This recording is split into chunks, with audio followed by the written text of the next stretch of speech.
Here I am to worship, here I am to bow down, here I am to say that you're my God. You're altogether lovely, altogether worthy. 오늘도 말씀과 동행하는 하루에 나오신 여러분들 축복하고 환영합니다. 오늘도 우리가 함께하는 이 예배를 통해 거룩한 리듬으로 오늘의 하루를 살아가는 저와 여러분이 되기를 축복합니다. 이 시간 다 같이 기도하며 예배하겠습니다. 하나님 아버지 감사합니다. 오늘도 첫 시간 주님 앞에 예배드리며 나아갑니다. 주님, 우리 하루를 주님께 올려드리니 이 하루를 통하여서 하나님을 더욱더 깊게 경험하게 하시고 주님을 누리는 그 사랑을 우리와 함께 생활하는 우리의 가족들, 동료들, 또한 우리가 만나는 이웃들과 함께 나눌 수 있도록 은혜 베풀어 주시옵소서. 예수님의 이름으로 기도합니다. 아멘. 찬양하며 나가겠습니다.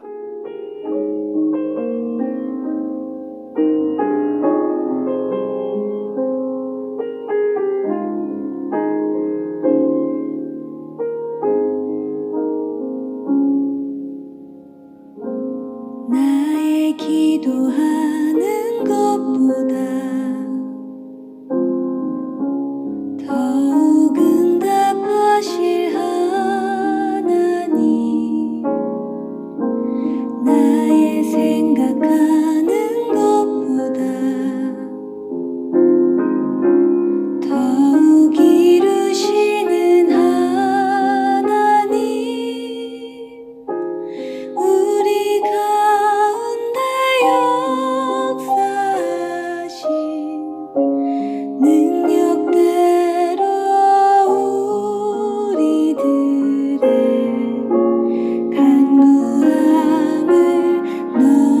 넘치도록 능히 하실 주님께 모든 영광과 존귀 찬양과 경배를 돌릴지어다.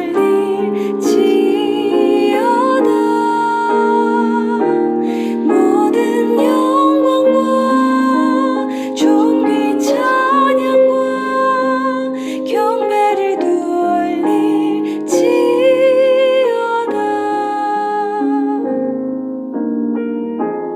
우리 가운데 역사하신 능력대로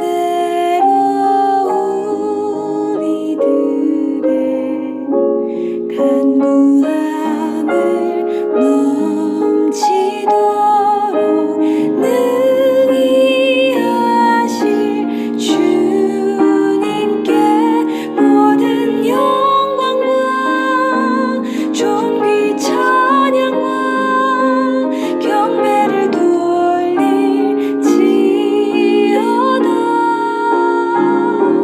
모든 영광과 존귀 찬양과 경배를 돌릴지어다.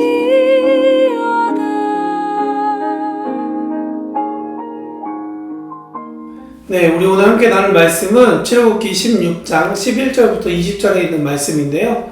저와 함께 읽어보도록 하겠습니다. 여호와께서 모세에게 말씀하여 이르시되 내가 이스라엘 자손의 원망함을 들었노라. 그들에게 말하여 이르기를 너는 해 질 때에는 고기를 먹고 아침에는 떡으로 배부르리니 내가 여호와 너의 하나님인 줄 알리라 하라 하시니라. 저녁에는 메추리가 와서 진에 덮이고 아침에는 이슬이 진 주위에 있더니 그 이슬이 마른 후에 광야 지면에 작고 둥글며 서리같이 기는 것이 있는지라.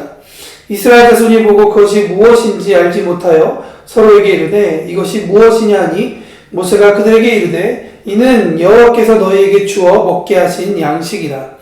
여호와께서 이같이 명령하시기를 너희 각 사람은 먹을 만큼만 이것을 거둘지니 곧 너희 사람 수요대로 한 사람의 한 오멜씩 거두되 각 사람의 그 장막에 있는 자들을 위하여 거둘지니라 하셨느니라.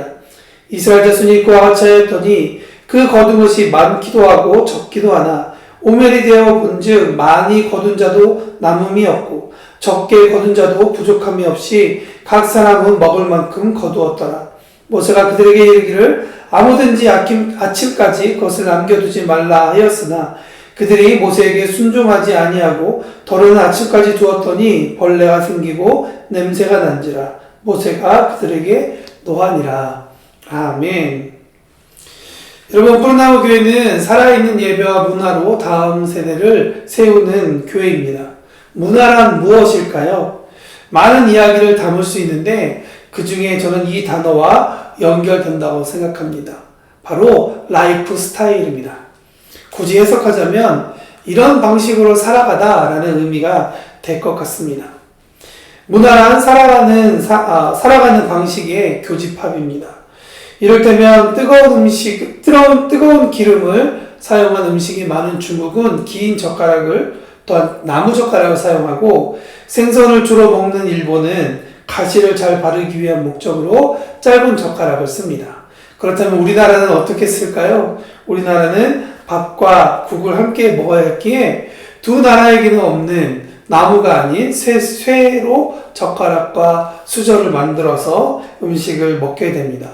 이것이 바로 살아가는 방식이 만들어진 문화라는 것이죠.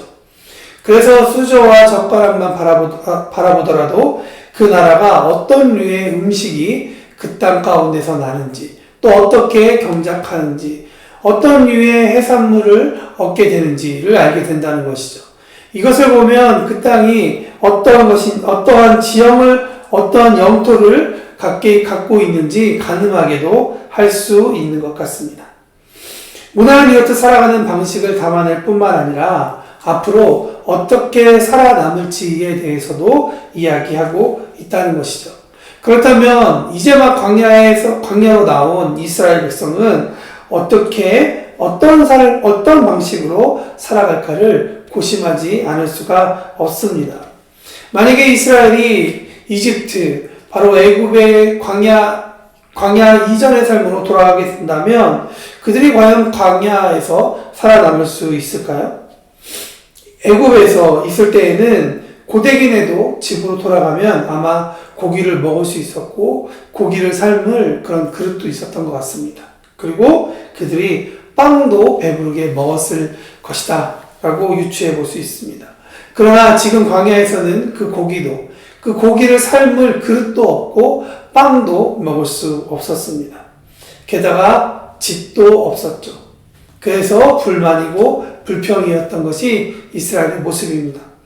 재미있는 표현이 하나 등장하는데 3절에 보면 쉬운 성경이 이렇게 써 있습니다. 모세와 아론뿐만 아니라 하나님까지 싸잡아서 이스라엘이 이렇게 원망하고 불평하죠. 당신들은 우리를 이 광야로 이끌어내서 우리를 굶어 죽게 하고 있어 라고 말합니다. 여기서 말하는 굶어 죽는다라는 말에는 만족해하지 못한다라는 의미가 이 단어 가운데 담겨 있습니다. 이스라엘이 먹을 것이 없어서 만족하지 못했을까요? 15장에 보면 마실 물이 없어서 하나님 앞에 원망하는 이스라엘 모습을 우리는 묵상했습니다. 그리고 16장 조금 더 지나가고 나면 또 마실 물이 없어서 원망하고 불평하는 이스라엘 모습이 보게 된다는 것이죠. 홍해를 건너게 하셔서 하나님의 큰 기적을 보며 두려워하며 하나님을 찬양했던 이스라엘이 단 3일이 되지 못해서 마실 물이 없어 하나님을 원망하는 그런 모습을 보여주고 있다는 것이죠. 먹을 것이 해결이 되면 또 원망이 되고 마실 것이 없게 되면 또 원망이 되는 이스라엘 모습. 어떤 것으로 채워줘도 감사하지 못하고 찬양하지 못하는 이스라엘 모습을 우리는 보게 된다는 것이죠. 어떤 것들이 채워져야 감사하고 찬양할 수 있을까요? 그들의 만족함을 얻을 수 있을까요? 우리는 이 구절을 읽어만 보아도 이스라엘이나 우리나 모두가 우리에게는 참 만족함이 없는 삶이라는 것을 너무나도 잘 알게 되는 것이죠. 혹은 우리가 만족하지 못하는 삶이 아닌가라고 생각해 봅니다.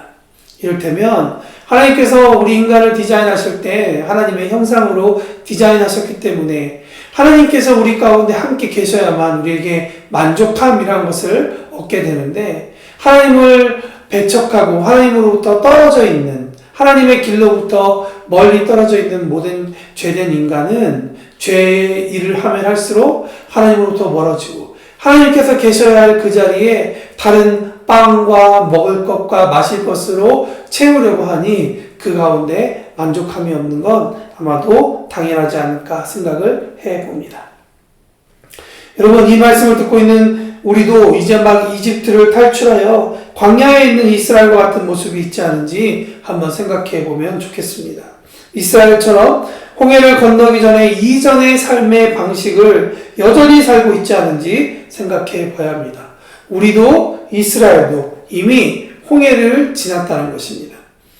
이스라엘은 하나님의 백성으로서, 우리는 예수님을 믿음으로써 그분의 자녀가 되었다는 것이죠.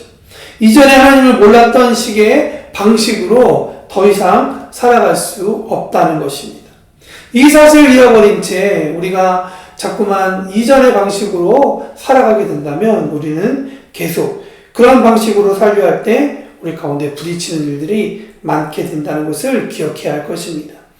새로운 문화를 만들어 가야 합니다.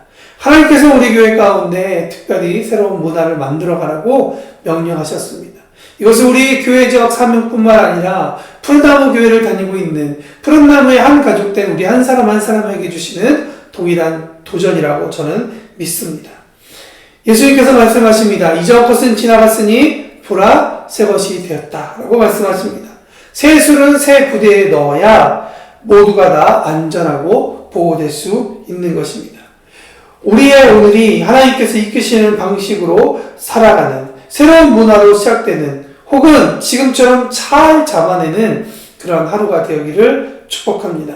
오늘 우리에게 주시는 문화, 우리에게 도전하시는 그 문화, 즉 하나님의 자녀로서 라이프 스타일로 주시는 몇 가지 도전을 한번 살펴보기를 원합니다. 첫 번째, 하나님께서 주시는 도전은 하나님의 음성을 잘 듣는 문화를 만들자라고 우리에게 도전하신다고 믿습니다.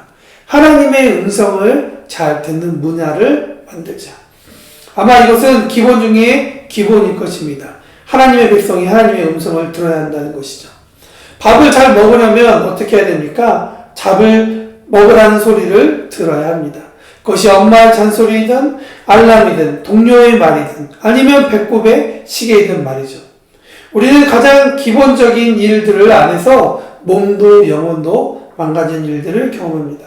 밥 먹고 운동해야 한다는 것을 너무나도 잘 알고 있지만 밥을 많이 먹고 운동을 적게 해서 저처럼 배가 많이 나오는 경우도 있게 되는 것이죠. 하나님의 자녀가 하나님의 자녀로서 중요한 것은 다른 누군가의 하나님에 대해서 듣고 깨닫는 것이 아니라 나의 하나님의 음성을 듣도록 습관을 갖는 것이 중요하다고 저는 믿습니다. 아침마다 하나님의 말씀을 듣는 그 묵상의 일을 기억하고 계속 거룩한 습관으로 만들어내는 우리가 되어야겠습니다. 그래서 오늘 본문의 말씀 11절은 이렇게 시작합니다. 여호와께서 모세에게 말씀하여 이르되. 여러분, 말씀을 듣는 자만이 그 말씀을 해석할 수 있는 것입니다. 말씀을 잘 듣는 사람만이 그 상황에 해석을 할 수 있는 것입니다. 오늘 본문 말씀을 쭉 읽어보면 매출하기도 떨어졌고 어떤 그 흙 가운데 떨어진 아주 작고 동그라면 서리같이 있는 것이 있습니다. 하나님의 음성을 듣지 못한 이스라엘 백성은 그것이 무엇이냐라고 물어볼 때 하나님의 말씀을 들은 모세는 그것이 하나님께서 너희에게 주시는 너희로 주어 먹게 하는 양식이다라고 말씀하는 거죠. 아무쪼록 오늘 하루 말씀과 동행하며 또 이 말씀을 어디서 듣든지 아니면 여러분들의 삶 가운데에서 하나님의 음성을 듣기 위한 모든 경건의 거룩한 습관들이 여러분들이 하나님의 음성을 듣는 시작으로 또한 그것을 해석하고 사람들에게 알려주는 거룩한 일로 열매 맺기를 축복합니다. 두 번째, 하나님의 문화를 보여주는 문화를 만들자. 하나님을 보여주는 문화를 만들자. 여러분, 누군가는 이스라엘 역사를 왜 읽어야 하고 공부해야 되는지에 대해서 물어보기도 합니다. 우리나라의 역사도 제대로 모르면서 말이죠. 그 말도 맞는 것 같습니다. 우리나라의 역사도 잘 배워야 합니다. 그 역사를 보면서 우리나라가 어떻게 살아왔고 왜 이런 모양의 모습이 주어졌는지 만들어졌는지를 이해하고 또 미래를 준비할 거라고 생각합니다. 그렇다면 이스라엘 역사는 우리에게 어떤 의미가 될까요? 이스라엘 역사는 하나님의 백성이 어떻게 살아야 하는지를 보고 배우게 합니다. 오늘도 우리가 본문 말씀을 통해서 하나님의 백성으로서 어떻게 살아야 할지를 우리가 배우게 된 것처럼 말이죠. 그렇다면 하나님을 모르는 우리 주위에 있는 우리가 사랑하는 사람들이 하나님을 알 수 있는 방법은 무엇일까요? 그것은 그들이 우리가 살아가는 삶의 모습, 라이프 스타일, 즉 문화를 보고 하나님을 알게 된다고 저는 믿습니다. 13절에 보면 이렇게 써 있습니다. 저녁에는 메추리가 와서 진을 덮이고 아침에는 이슬이 진 주위에 있더니라고 이야기합니다. 하나님은 저녁에 메추라기를 보내셔서 천막들을 덮으시고 아침 이슬이 거치자 서리 같은 얇은 조각들을 땅에 주셔서 이스라엘로 하여금 먹게 하십니다. 그런데 만일 하나님께서 이스라엘에게 이렇게 행하셨는데 이스라엘이 메추라기도 만나도 먹지 않고 그냥 있었다면, 혹은 이런 감동적인 스토리를 하나님께서 모세에게 감동을 주셨음에도 불구하고 모세가 기록하기를 거부했다면, 기록하지 않았다면 그 후대 사람들이 그리고 우리가 하나님의 일을 어떻게 알 수 있겠습니까? 메추라기를 주어 먹는 일이 하나님의 영광을 올리게 되는 일일까요? 흙이 묻어있는 만나를 주어 먹는 것이 하나님의 영광을 나타내는 그런 위대한 일일까요? 저는 그렇다고 믿습니다. 하나님께서는 당신의 영광을 스스로도 나타낼 수 있지만, 그러나 그 말씀에 순종하여서 그대로 행하는 사람들을 통해 하나님은 하나님의 모습을 닮은 사람들이, 자녀들이 그분의 말씀을 순종하여서 나타내는 그 일을 보고 정말 좋아하신다고 믿습니다. 말씀을 마무리합니다. 가끔 집에서 밥을 지을 때가 있습니다. 혼자 할 때도 있고 아이들이 볼 때 할 때도 있는데요. 두 아이들이 제가 밥을 씻을 때면 와서 꼭 자기들이 돕고 싶다고 이야기를 합니다. 그런데 굳이 그러지 않아도 되는데 자신들의 그 작은 고사리 같은 손을 넣어서 함께 쌀을 씻는 것이죠. 그렇게 되면 사실 저는 약간 귀찮기도 하죠. 손을 털어줘야 되고 또 깨끗하게 해야 되고 마무리해야 되는. 제가 빨리 하면, 저 혼자 하면 되게 빠르고 쉽게 할 수 있는데 이 아이들과 함께 하면 조금은 시간이 걸리고 돌아간다는 것이죠. 그럼에도 불구하고 제가 아이들과 함께 잠깐이라도 쌀을 씻으려고 하는 이유는 단 하나죠. 아이들이 즐거워하는 모습과 까르르 하고 웃는 그 목소리, 그 웃음소리가 좋아서 함께 하고 싶습니다. 하나님은 오늘도 여러분과 함께 오늘의 하루를 보내고 싶어 하십니다. 왜냐하면 그것이 하나님께 기쁨이 되기 때문이죠. 오늘 하나님의 음성을 듣고 또 그분께서 하신 일을 잘 선택하고 드러내는 문화로 이 세상에 하나님을 알리는 저와 여러분의 삶이 되기를 축복합니다. 오늘 이 시간에 같이 기도하실 때 우리의 삶이 하나님의 음성을 잘 듣고 또한 그 하나님의 음성을 잘 들어서 우리의 가정과 우리의 직장, 우리의 관계 가운데 하나님의 모습을 잘 드러내는 우리의 삶이 되었으면 좋겠습니다. 어떤 일을 하든지 우리 기쁨으로 합시다. 어떤 일을 하든지 하나님의 영광을 위해 합시다.